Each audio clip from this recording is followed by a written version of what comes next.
안녕하세요 에밀리 여러분, H채널의 한창훈입니다. 반갑습니다. 2020년 8월 26일 방송을 시작하도록 하겠습니다. 먼저 댓글로 좋은 의견과 질문, 정보 공유해주신 분들에게 감사 말씀드리고, 오늘 순서는 먼저 차트로 들어가서 금선물 차트, 비트 선물 차트, 그리고 비트코인, 비트 도미넌스, XRP 달러 차트와 XRP BT 차트 보고, 비트코인과 XRP 달러 차트에서 박빌부님하고 사이드카님이 차트 의견 주신 거 같이 보도록 하겠습니다.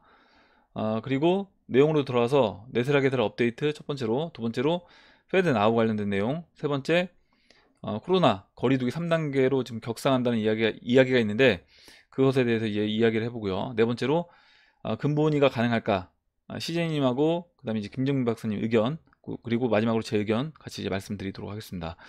마지막으로 다섯 번째로 좋은 포지션을 체크하는 간단한 방법에 대해서 이야기를 하고 영상을 마무리하도록 할게요. 그러면 이제 내용으로 들어가서 먼저 차트부터 보도록 하겠습니다. 1934달러로 뭐 약보합, 그냥 보합이라고 이제 보시면 될 것 같고, 지금 주봉 차트에서 보시면 20주 이평선하고 이제 이격이 아직 벌어져 있는 상태이기 때문에 2011년도 고점 이 라인을 크게 이제 훼손하지 않는 범위 내에서 지금 20주 이평선이 올라올 때까지 이 1925달러, 30달러 이 라인에서 지금 이제 지지를 받으면서 기다리고 있다, 이렇게 이제 보시면 되고, 예전에 이제 모습 보면 이때 2005년도 이때도 이제 마찬가지로 이렇게 채널 돌파시키고 그 이후에 한번 급반등 나오고 이렇게 이제 20주선이 올라올 때까지 기다리면서 크게 한번 조정 주고 눌러주고 다시 재차 상승하는 이런 그림으로 이번에도 이제 진행이 될 거라고 말씀을 드렸습니다. 이렇게 이제 금선물 차트는 뭐 큰 변화가 없어서 이렇게 이제 보고, 다음으로 이제 비트코인 선물 차트를 박빌부님이 의견을 이제 주셔서 그 부분 잠깐 볼게요. 지금 이제 비트코인 선물 차트 보시면 이 9,700달러, 9,710달러, 9,920달러 이 사이에 올라올 때 보시는 것처럼 갭이 존재합니다. 그래서 이 갭을 이제 매꾸로 내려갈 수 있다, 이제 이런 의견을 주셨고, 지금 21 이평선이 깨진 상태에서 여기에서 바로 이제 내려와서 이 갭을 메꾸고 다시 반등을 해 주든지, 아니면 이제 이 갭은 나중에 이제 메꾸더라도 우선 추가적으로 2만 달러, 지난 전고점이었던 2만 달러 부분까지 상승을 해주고 그 이후에 다시 조정을 이 갭자리까지 메꿔줄 수도 있는 겁니다. 그래서 다 이제 방향성을 열어놓고 저는 봐야 된다라고 보고, 단기적으로 개인들의 이제 포지션이 만약에 롱에 많이 몰린다라고 하면 지금 이 9,900달러, 9,700달러 이 라인이 현재 가격에서 보시면 한 15% 정도 조정이에요. 그래서 이거는 순식간에 뭐 바로 찍고 올라갈 수도 있는 부분이기 때문에 만약에 롱 포지션이 개인들이 많이 몰려 있다라고 하면 이렇게 15% 조정을 주면서 한번 롱을 청산시키고 올라갈 수도 있는 거고요. 그렇지 않고 오히려 반대로 개인들이 지금 21 이평선 밑에 있는 상황에서 숏 포지션이 증가한다 라고 하면 그때는 역으로 추가적으로 반등을 해서 상승을 시켜주고, 지난번에 이제 이야기했던 그 2만 달러 고점 부분까지 상승시키고 그 이후에 다시 그 아마존 차트와 같이 조정을 주면서 이 갭 자리를 메꿀 수 있다. 그리고 갭을 당장 메꿀 수도 있지만 차후에 나중에 시간이 지난 다음에 메꿀 수도 있다, 이렇게 이제 봅니다. 이렇게 이제 보고 다음으로 이제 비트코인 차트 보도록 할게요. 비트코인 차트 보기 전에 박빌브님이 비트코인 차트 의견 주신 거를 먼저 이제 보겠습니다. 지금 2016년도 10월 차트와 그 다음에 현재 이제 2020년도 5월부터 현재까지 이 차트를 이제 비교를 해 주셨는데, 비교를 해 보면 먼저 이 보라색 추세선은 이 고점 연결한 추세선이고요. 마찬가지로 지금 작년 6월달 고점하고 2018년도 그 1월 고점 연결한 추세선을 현재 돌파시키고 지금 여기서 눌러준 상태에서 시간을 보내고 있는 그런 모습입니다. 이 빨간색 동그라미 부분 보시면, 그리고 이제 그 이후에 2016년도 같은 경우는 작년 6월 고점인 이 13,900달러 이 라인까지 올라가고 여기서 한 2주 정도 이렇게 시간 보내고 돌파시키고 크게 상승한 다음에 다시 한번 이렇게 깊게 눌러줬어요. 그래서 제가 아까 그 선물 차트에서 두 가지 경우로 이제 말씀을 드렸는데, 지금 비트코인 선물 갭 자리를 여기서 이제 빠르게 메꾸고 올라가는 경우가 있을 수도 있고요. 그렇지 않다라고 하면 여기서 우선은 이 13,900달러를 돌파시키고 이렇게 2016년도처럼 올라간 이후에 다시 이제 깊게 눌러주면서 그때 눌러줄 때 이 갭 자리를 그때 메꿀 수 있다라는 겁니다. 이게 이제 아마존 차트와 비슷한 형태로 이렇게 진행됐기 때문에 지금 그렇게 2016년도 차트와 지금 이제 2020년도 차트를 비교를 주셨고, 모습 자체가 이제 거의 흡사하기 때문에 이렇게 이제 진행된다라고 하면 어찌됐든 단기적으로는 만약에 9,900달러 그 갭을 메꾼다고 하더라도 그 이후의 방향성은 이와 같은 방향성으로 진행될 확률이 높다, 이렇게 이제 보고 있습니다.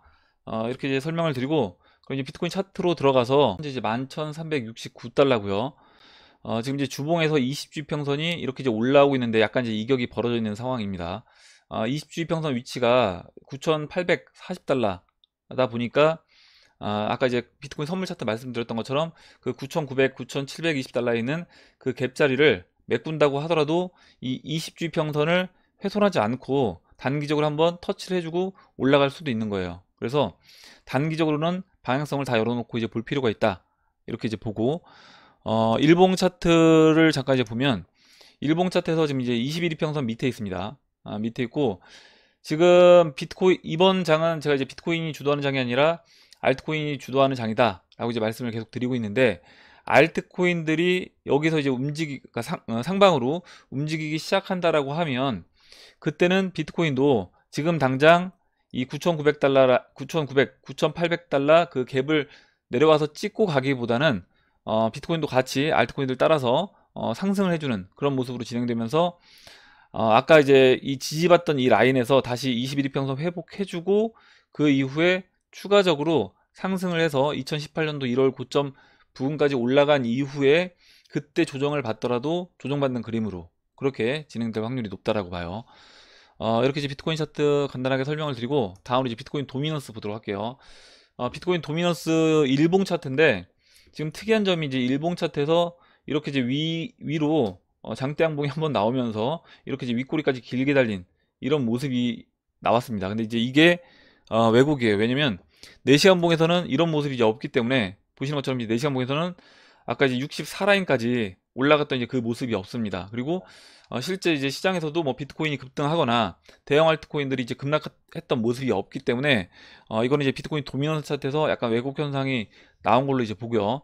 지금 4시간 봉 차트로 보면 이 61.5라인, 이때 이렇게 지지를 받고 반등 나왔던 이 61.5라인에서 이렇게 이제 저항으로 작용되면서 맞고 떨어지고 맞고 떨어지고 계속 저항으로 작용되고 있습니다. 그래서 만약에 이제 이 61.5라인을 돌파해서 넘어가 주게 되면, 그때는 아까 이제 왜곡으로 이제 보였던, 일봉에서 왜곡으로 보였던 이 51이평선, 그리고 지금 내려오고 있는 이 120일과 이 201이평선, 뭐 이 라인까지 단기적으로 이렇게 올라와서 터치를 해주고 다시 떨어지는 그런 모습으로 이제 진행될 수 있겠지만, 그 큰 변화가 없이 지금 이제 알트코인하고 비트코인하고 이제 큰 변화 없이 진행되다가 여기서 이제 알트코인들이 슈팅이 나오게 된다라고 하면, 아까 4시간 봉에서 봤던 것처럼 이 61.5라인에서 이렇게 저항으로 계속 작용되다가 그때 이제 아래로 무너지면서 다시 쏟아져 내리는, 그러면서 이제 주봉에서 이 120주선을 깨고 내려가는, 지금 이제 올라오는 이 120주선에서 지지받고 버티고 있는 그런 모습인 건데, 지금 이제 이 라인을 깨고 내려가는 그런 모습이 나올 거라고 봅니다. 주봉에서도 약간 왜곡 현상이 이제 벌어져 있어요. 이렇게 이제 말씀을 드리고, 다음으로 이제 XRP 달러 차트를 보기 전에 그 사이드카님이 차트 의견 주신 거를 먼저 볼게요. 사이드카님이 이제 차트 의견 주신 게 3일봉에서 보시면 이렇게 이제 검정색 200일 이평선, 검정색 200이평선을 이렇게 지지를 받고 있다. 3일봉에서 이 검정색 200이평선이 이제 수평으로 만들어지면서 여기서 이제 지지를 받고 있기 때문에 이 라인만 깨지 않으면 뭐 크게 이제 문제는 안 돼 보인다, 이렇게 이제 의견을 주셨고, 저도 이제 동일하게 생각을 합니다.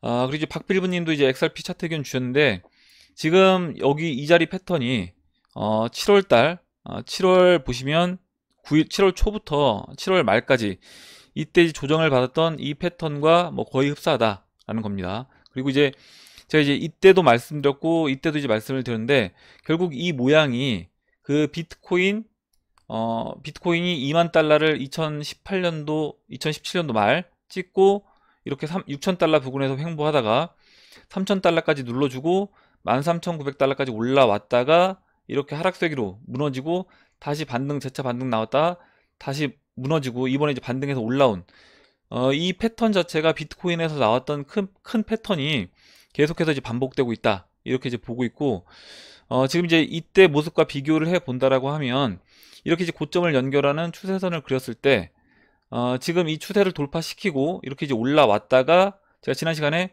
이렇게 이제 하락세기를 만들고 이 하락세기 상단부를 돌파했다라고 말씀드렸어요. 돌파를 했는데 돌파한 이후에 이렇게 이제 올라오다가 내시한봉에서 122평, 52평 저항 맞고 다시 한번 지금 조정을 받은 겁니다. 그래서 지금 이때도 보시면 이때도 돌파시키고 한 번 눌러주고 다시 재차 반등했다가 두 번 눌러주고 그 다음에 반등을 해서 52평선 안착한 이후에 시간을 좀 더 보내고 그 이후에 이렇게 상승을 했습니다.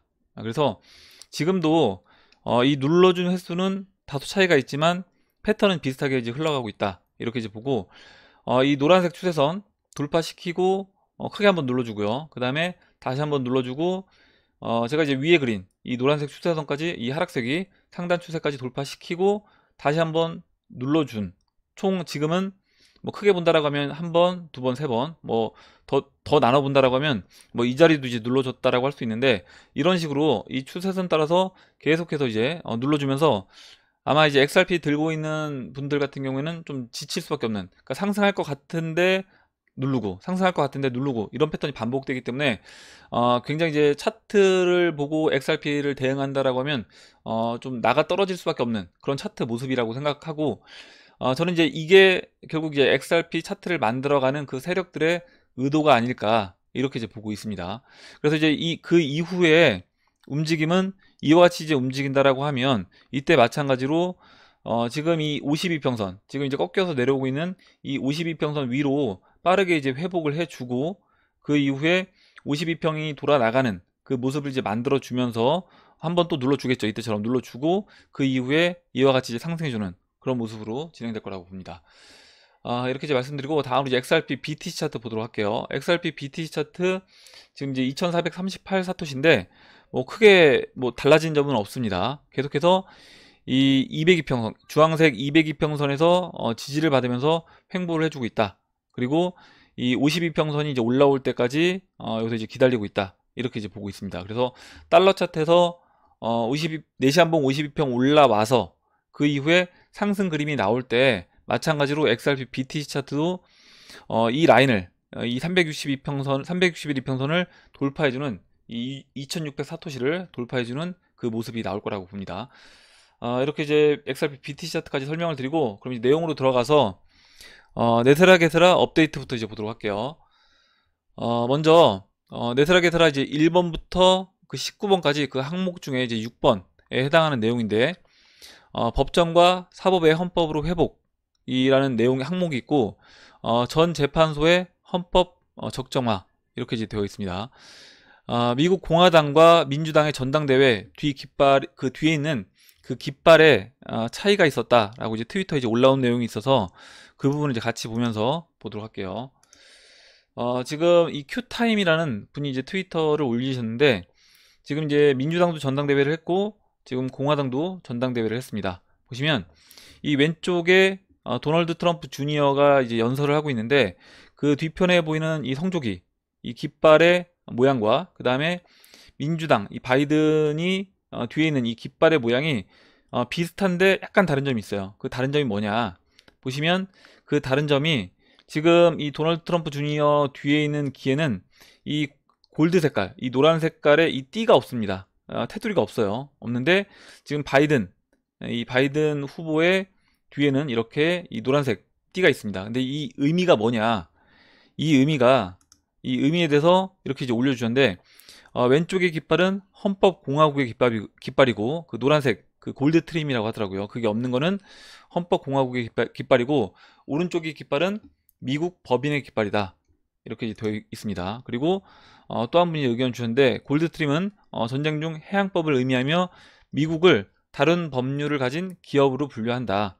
그래서 민주당이 지금 그 뒤에 이제 배경으로 놓은 그 성조기 골드 트림이 있는 그 깃발 같은 경우는 기업 아래에 있는 미국을 의미한다. 그러니까 페드의 지배를 받는 미국을 의미한다라는 겁니다. 그리고 프린지가 아닌 깃발이 미국을 공화국으로 나타내고 그게 이제 우리가 돌아갈 곳이다, 이렇게 이제 써 있습니다. 그래서 그 지금 이제 이 깃발의 차이가 공화당과 민주당의 전당대회에 나오는 그 깃발의 차이가 저는 이 네세라 게세라에도 적용된다. 네세라 게세라 그 6번 항목에 적용된다라고 봐요. 지금 이제 6번 항목이 법정과 사법의 헌법으로의 회복이라고 되어 있기 때문에 지금 공화당 입장에서는 공화당으로 그 헌법공화국으로 돌아간 그런 입장이다 보니까 그 성조기를 그 골드 트림이 제외된 그 성조기로 저는 이제 표현을 했다, 올려놨다, 이렇게 이제 보고 있습니다. 그리고 이제 민주당 같은 경우는 딥스테이트의 지배를 받고 있는 세력이기 때문에 여전히 그 딥스테이트 아래에 있는 그 성조기를 쓰고 있다. 국가를 기업으로 표시하는 게 민주당이고 골드 트림 없는 공화당의 깃발이 헌법공화국의 깃발이다. 즉 페드 밑에 미국 법인에서 헌법공화국으로 돌아왔다. 이렇게 이제 보고요. 민주당에서 지금 바로 이제 이 부분을 인정하지 않고 있기 때문에 현재 그 공식적인 네세라 게세라 발표가 없이 부드러운 형태의 네세라 게세라로 진행되고 있다. 이렇게 이제 보고 있습니다. 이렇게 이제 설명을 드리고 다음으로 이제 9번 항목을 말씀드리도록 할게요. 9번 항목 보시면 선거감시원 선출 및 특정 이익 그룹의 부정선거 활동 감시, 이렇게 이제 되어 있고, 지난 시간에 이제 관련된 내용을 말씀을 드렸는데 트럼프 대통령이 트윗에 8월 26일자로 올린 내용입니다. 8천만 개 원치 않는 투표용지는 선거센터에서 정확하게 표로 작성하는 것이 불가능합니다. 민주당은 이것을 누구보다 잘 알고 있습니다. 사기와 남용은 우리나라에 당황스러울 것입니다. 법원이 이 사기를 막을 것입니다. 이렇게 이제 이야기를 했고, 트럼프 대통령, 이건 이제 깃발 그 사진이고요. 트럼프 대통령 트윗을 보면 이렇게 이제 트윗에 8월 26일자로 이제 올렸습니다. 그래서 지금 트럼프 대통령이 계속해서 이제 이 부분을 강조하는 이유가 뭐냐면, 제가 지난 시간에 이제 말씀드렸던 선거를 그 블록체인 기술로 선거를 할 수 있게끔 하기 위해서 지금 트럼프 대통령이 트위터에서 이와 같은 어필을 계속하고 있다. 그래서 이번 선거는 우편을 통한 선거가 아니라 그 블록체인을 이용한 선거가 될 확률이 높지 않을까, 이렇게 이제 보고 있습니다. 이렇게 이제 설명을 드리고 다음으로 이제 13번 항목이에요. 연방준비위원회는 재무부 감시하에 국권 회수 및 폐기, 이렇게 이제 되어 있고, 관련된 이제 기사가 올라왔는데, 러시아는 다른 브릭스 국가들에게 국가 통화 거래를 위해 미국 달러를 덤핑하도록 촉구한다. 그래서 이제 기사 내용을 제가 오늘 뭐 읽진 않고 오늘 영상 설명란에 걸어놓을 테니까 관심 있으신 분들은 이제 보시면 될 것 같고, 그 내용은 뭐냐면 달러의 가치를 하락시킨다라는 겁니다. 다른 나라들이, 뭐 러시아라든가 다른 나라들이. 그래서 이걸 이제 미국이 허용하는 이유가 뭐냐, 결국 국권을 회수하고 이제 폐기할 것이기 때문에 이런 부분을 허용한다라고 생각합니다. 달러의 가치를 하락시켜 국권 회수 및 폐기를 용이하게 하고 있다, 이렇게 이제 봅니다. 그리고 이제 17번 항목으로 들어가서 세계 평화의 확립 및 준수, 이렇게 이제 되어 있고, 지금 이제 폼페이오 국무장관이 계속해서 이제 해외를 순방하고 있는데 8월 25일자 폼페이오 국무장관 트위터에 이제 올라온 내용이고, 오늘 이스라엘 예루살렘에서 트럼프 대통령의 평화와 이란 비전을 논의할 중요한 기회입니다. 그래서 지금 이스라엘로 가서 트럼프 대통령이 이야기하고 있는 이 평화와 중동의 이 평화, 이란 비전을 이야기한다. 이스라엘과 같이 협의를 한다라고 이제 이야기했어요. 관련된 이제 폼피오 국무장관 트위터를 이제 보면 지금 이제 이스라엘 방문하기 전에 이런 내용을 트위터로 이제 올린 거예요. 오늘 예루살렘에서 트럼프 대통령의 평화와 이란 비전을 논의할 중요한 기회이다, 이렇게 이야기를 했습니다.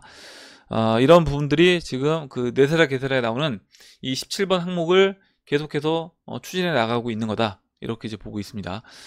그리고 이제 한 가지, 그 지금 공화당에서 민주당에서 부통령 후보가 이제 해리스로 정해졌고요. 그 다음에 이제 공화당에서도 부통령 후보로 우리가 이제 기대를 하고 있던 존 F 케네디 주니어가 등장을 하면서 후보로 선정되지 않을까, 이렇게 기대를 했었는데, 우선은 이 마이크 펜스가 선정이 만장일치로 확정이 됐습니다. 이 기사 내용은 제가 이제 오늘 영상 설명란에 올려놓을 테니까 관심 있으신 분들은 이제 보시면 될 것 같고, 11월 대선 부통령 후보로 만장일치로 마이크 펜스가 확정이 됐다. 공화당이 마이크 펜스 부통령을 오는 11월 대선에 부통령으로 확정했다, 이렇게 이제 나옵니다. 그리고 그때 이제 마이크 펜스 부통령이 그 트위터에 이제까지 트럼프 대통령과 같이 이제 부통령을 지내면서 굉장히 뜻깊은 시간을 지냈다, 라고 이제 이야기를 해서 마치 이제 부통령을 그만둘 것 같은 그런 뉘앙스로 이제 이야기를 했기 때문에 부통령 후보가 이제 바뀌는 거 아니냐 이런 이제 예상을 했었고, 또 예전에 그 조지 부시 아버지 조지 부시가 죽은 그 장례식장에서 이 마이크 펜스 부통령의 부인도 마찬가지로 그 딥스테이트들이 받았던 쪽지를 받았기 때문에 마이크 펜스 같은 경우도 그 딥스테이트 라인에 있다 이렇게 이제 판단을 하고, 그렇다라고 하면 이번에는 그 부통령으로서 마이크 펜스가 임명되지 않을 수 있겠다 이렇게 이제 예상을 했었는데 그 부분이 이제 빗나갔습니다. 11월까지 부통령 후보로서 계속 이제 마이크 펜스가 진행이 될지 그 부분도 이제 한번 지켜봐야 될 것 같고, 지금 이제 기대했던 존 F 케네디 주니어가 안 나와서 저도 좀 실망스럽긴 한데, 과연 이제 어느 타이밍에 만약에 존 F 케네디 주니어가 정말 등장한다라고 하면 어느 타이밍에 이제 나올지 그 부분도 이제 지켜보면 될 것 같아요. 그럼 이제 두 번째 내용으로 들어가서 페드 즉시 지불의 은행 간 결제를 지원하기 위한 연방준비은행 조치에 대한 서비스 세부 정보 이렇게 이제 되어 있고, 연방준비이사회는 이 발표에 설명된 대로 페드나우 SM 서비스를 승인을 했다. 페드나우 서비스는 미국에서 즉시 결제를 지원하는 청산 기능을 갖춘 새로운 은행 간 연중 무휴 실시간 총결제 서비스입니다. 이 새로운 서비스는 은행의 종단 간 즉시 결제 서비스 제공을 지원하고 미국에서 유비쿼터스 안전 및 효율적인 즉시 결제를 촉진하기 위한 인프라를 제공한다 이렇게 이제 되어 있는데, 여기 이제 날짜가 9월 10일로 나옵니다.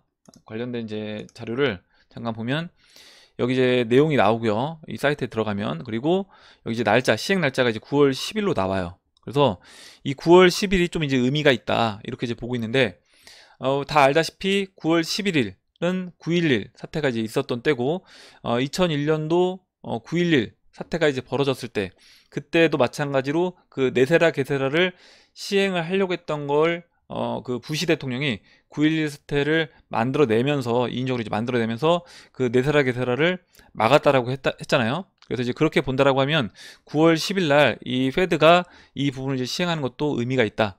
왜 이제 의미가 있냐면, 지금 정부에 의하면 8월 말에 스위프트가 이제 종료한다라고 합니다. 그래서 스위프트가 종료하고 그 9월부터 이 QFS 퀀텀 파이낸셜 시스템으로 넘어가게 되는데, 그렇게 되면 이 페드나우도 퀀텀 파이낸셜 시스템 그 QFS 아래에서 페드나우 파일럿으로 이제 적용돼서 시행을 하게 된다 이렇게 이제 보고 있습니다. 이렇게 이제 말씀을 드리고 다음 내용으로 이제 넘어가도록 할게요. 세 번째로, 지금 이제 코로나19로 이제 거리두기 2단계 상태에 있는데 우리나라가 거리두기 3단계로 격상하느냐 이 부분이 계속해서 이제 논의가 되고 있습니다. 그래서 이제 이 부분에 대한 제 이제 의견을 이제 말씀드리려고 해요. 정은경 본부장 거리두기 3단계 격상 매일 고민하고 있다. 이제 기사가 이렇게 올라왔고, 기사 내용을 잠깐 읽어보면 정은경 본부장은 3단계로의 격상은 필수적인 사회적, 경제적 활동을 제외한 모든 일상 활동의 정지를 의미한다. 국민과 경제활동 전체에 치명적인 영향과 고통스러운 결과를 줄 수밖에 없다고 밝혔다. 이렇게 이제 되어 있습니다. 그래서 제가 항상 그 언론이라든가 아니면 정부에서 어떤 정책을 이야기할 때 그런 부분을 의도가 뭔지 우리가 이제 살펴볼 필요가 있다라고 이제 말씀을 드리는데, 제가 봤을 때 이 거리두기 3단계로 격상을 한다라고 하면 그 의도는 4차 산업으로의 빠른 진입과 적응을 할 수 있게끔 하고요.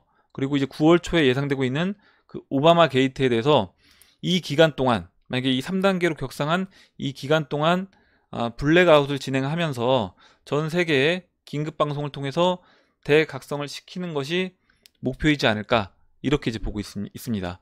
그래서 항상 제가 이제 말씀드리지만 주류 언론에서 하는 이야기에 대해서 우리가 이제 무조건적인 수용이 아니라 그들의 이제 의도를 파악하는 것이 중요하다. 그리고 내가 그런 부분에서 판단이 정확하게 되지 않는다라고 하면 차라리 주류 언론을 저는 안 보는 게 오히려 도움이 된다라고 생각을 합니다. 이렇게 이제 말씀을 드리고 네 번째 이제 내용으로 들어가서 보도록 할게요. 네 번째 내용은 근본위가 과연 가능하냐. 지금 이제 이것에 대해서 CJ님 이제 의견을 주시고 또 질문도 해 주신 분도 계시고, 이제 CJ님이 답변을 잘 달아주시고, 또 최근에 그 김정민 박사님이 영상을 통해서 이제 이 부분을 이야기했기 때문에 같이 이제 제 생각과 같이 이제 이야기를 해보도록 하겠습니다. 먼저 이제 CJ님 의견을 간단하게 이제 말씀을 드리면, CJ님 이제 의견은 근본위는 가능하나 XRP와 온스를 뭐 일정 비율로 연결시키는 것은 어렵다 이렇게 이제 이야기를 해주셨어요. CJ님이 이제 댓글 남겨주신 내용을 잠깐 이제 보면, 글을 이제 길게 써주셨는데 제가 고정을 시켰습니다. 그래서 혹시 안 보신 분들은 월요일 영상 그 상단부에 이 댓글이 있기 때문에 읽어보시면 도움이 될 것 같아요. 한 부분만 제가 이제 읽어보도록 하겠습니다. 다만 이 과정 중에, 그러니까 근본이는 가능한데, 다만 이 과정 중에 절대 일어나지 않을 일은 이미 기존의 대중에게 일반화되어 있지도 않으면서 무지하게 비대칭적으로 분배되어 있는 재화, 예를 들어 XRP에다가 금 교환량을 연계시키되 현재 XRP 가치를 더 쳐줘서 연계시키는 겁니다. 예를 들면 XRP 1개당 뭐 금 1g 100달러 이런 식으로요.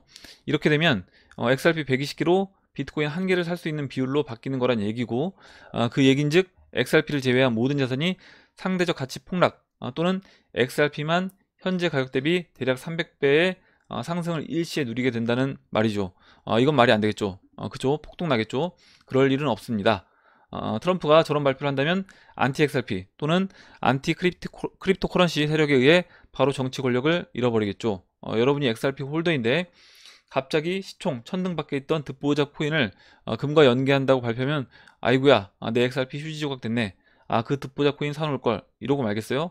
아니겠죠. 그래서 XRP가 그 가치에 비해 과도하게 금과 교환될 수 있는 근본위 통화로 픽업되는 일은 없다고 이 처자 강력히 주장합니다. 이렇게 적어주셨습니다.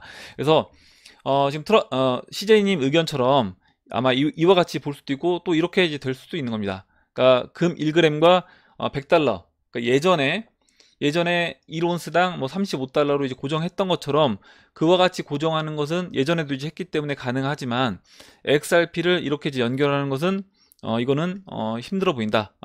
굉장히 다른 어떤 영역에 있는 사람들이 반발이 클 것이기 때문에 쉽지 않아 보인다. 이렇게 이제 의견을 주셨습니다.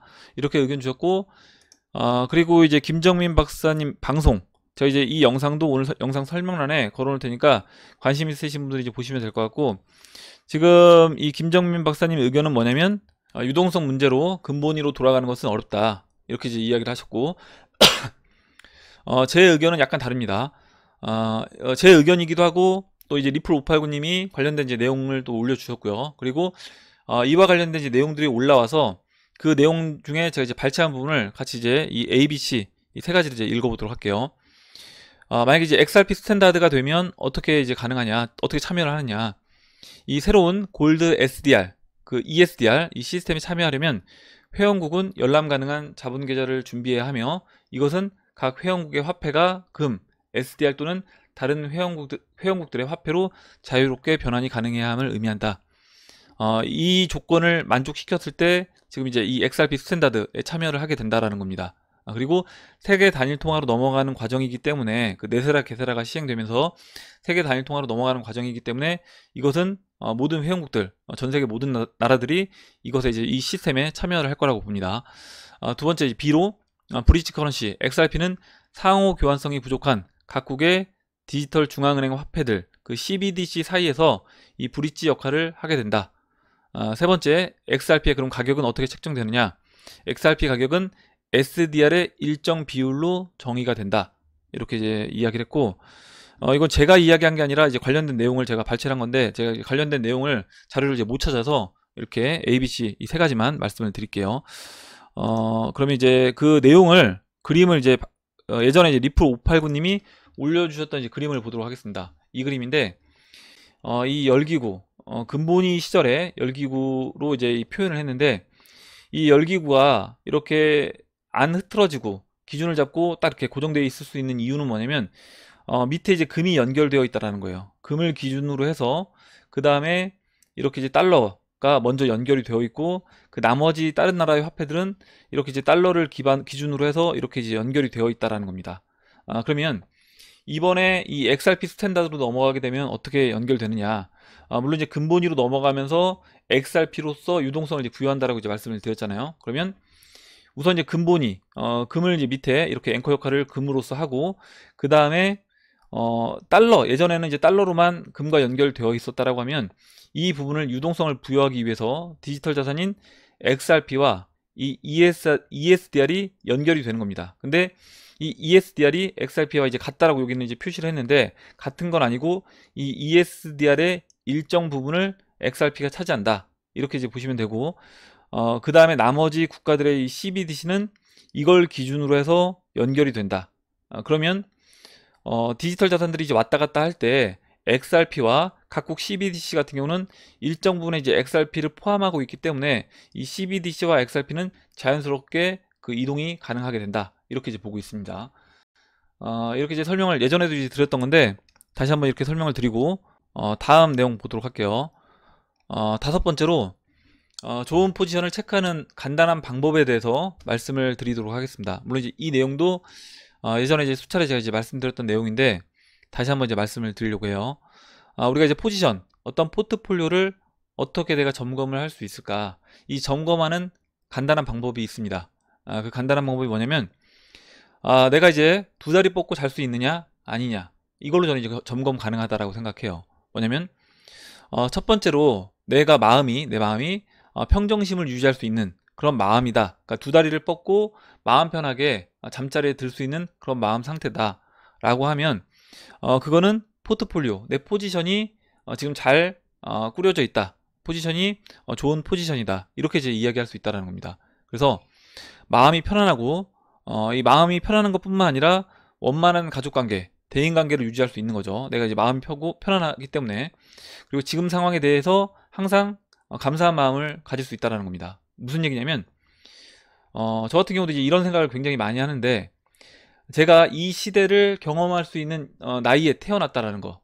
그러니까 뭐냐면 지금 이제 아날로그 시대부터 디지털 시대로 넘어가는 그 과정까지, 거기에 역사상 없는 그 딥스테이트의 부를 가져오는, 그냥 단순하게 어떤 화폐 개혁뿐만 아니라 역사상 유례가 없는 이 기득권 세력의 부를 가져와서 전 세계에 있는 가난한 사람들에게 나눠주는 이 시대를 이제 경험한다는 것 자체가 굉장히 감사한 일이라는 거죠. 왜냐면 우리 윗 세대 분들 같은 경우에는 이런 부분들을 경험해 보지 못하고 다 돌아가셨기 때문에 우리 세대가 굉장히 이런 부분에서 혜택을 받은 세대다라고 생각을 합니다. 그리고 지금 대한민국에 태어났기 때문에 저는 이제 이 혜택도 누릴 수 있다라고 생각해요. 만약에 제가 진짜 뭐 동남아시아라든가 아프리카 이런 나라에 태어났다라고 하면 이런 것을 접하기도 쉽지 않고, 접했다고 하더라도 내가 이런 부분에 투자할 수 있는 기회조차도 없었을 겁니다. 근데 우리나라에 태어났기 때문에 이런 부분들도 내가 이제 할 수 있다. 그래서 이제 이런 기회를 또 이제 볼 수 있도록 볼 수 있고 들을 수 있게 도움을 준 우리 해밀 가족분들도 포함되고, 또 제 주변 지인분들도 저는 다 포함된다라고 생각합니다. 모든 분들께 이제 감사한 이런 마음이 있다라고 하면 이것은 평정심이 유지되고, 그리고 가격이 왔다 갔다 하든 뭐 등락이 있다고 하더라도 이런 부분에 대해서 크게 이제 개의치 않는 그런 상태라고 생각해요. 이와 반대로 불안과 초조, 내 마음이 불안하고 불편하고, 만약에 이제 불안한 마음, 초조한 마음이 계속 유지가 된다라고 하면 이거는 내 포지션이 지금 좋은 포지션이 아니다 라고 이야기할 수 있다는 겁니다. 쉽게 가족들에게 화를 낸다거나 내 주변 사람들에게 쉽게 이제 짜증을 내는 경우, 이거는 내가 마음 한구석이 여유가 없고 뭔가 불안하기 때문에 이런 현상이 저는 벌어진다라고 봐요. 그리고 이제 빨리 가격이 오르길 간절히 바라는, 더 해밍이란 책에서 이런 이야기가 나옵니다.